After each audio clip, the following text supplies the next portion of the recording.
What's up, guys? Back with another Fit Minute here. For this question, I was asked, what's a good periodization protocol and how would you go about programming one? Um, for periodization, that's just switching up your different phases or periods of workouts. So either doing a lot of different styles of lift, different rep schemes, etc., etc. Personally, I would recommend one where you kind of switch up the rep schemes every so often. Currently, I'm on one very, very similar.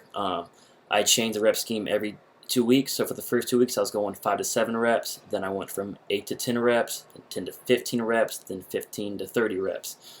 Um, it's not exactly 2 weeks either. It's sometimes I was a little bit longer in the heavier periods and a little bit less time in the higher rep periods, like 15 to 30. But I feel like my body responds great to a lot of changes in the rep schemes to kind of keep my body from adapting and plateauing and all that. So that would be my personal recommendation, just to change up the rep scheme. What's up, guys? Another Fit Minute here. For this question, I was asked, how do you bulk, cut, and maintain in an average year? All right, well, first of all, I don't really maintain because I'm either trying to either lose fat, lose weight, or gain muscle. I don't really like to waste time just maintaining and not doing anything. But in an average year, it depends how lean I start my prep and how lean I stay in the off season. But on average, I would say I'd start cutting or prepping for a show anywhere between 5 and 7 months out. So, like 10 to 28 weeks or something, or not 10, 20 to 28 weeks.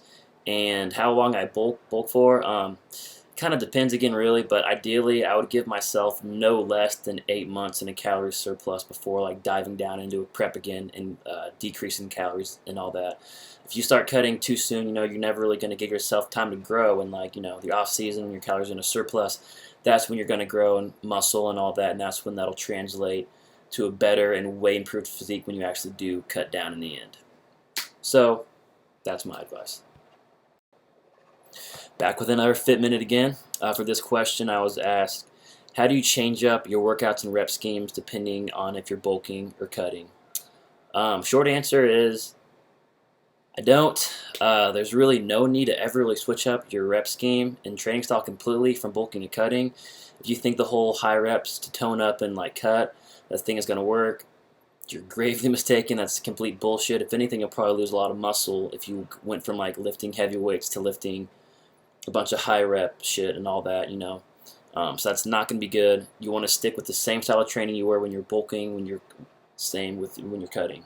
If anything, you can add some high rep stuff at the end of a workout just to kind of burn off with, maybe burn a little more calories, get a nice pump.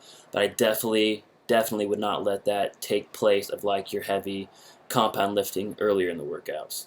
So yeah, long story short, I don't really change up the rep schemes depending on the season.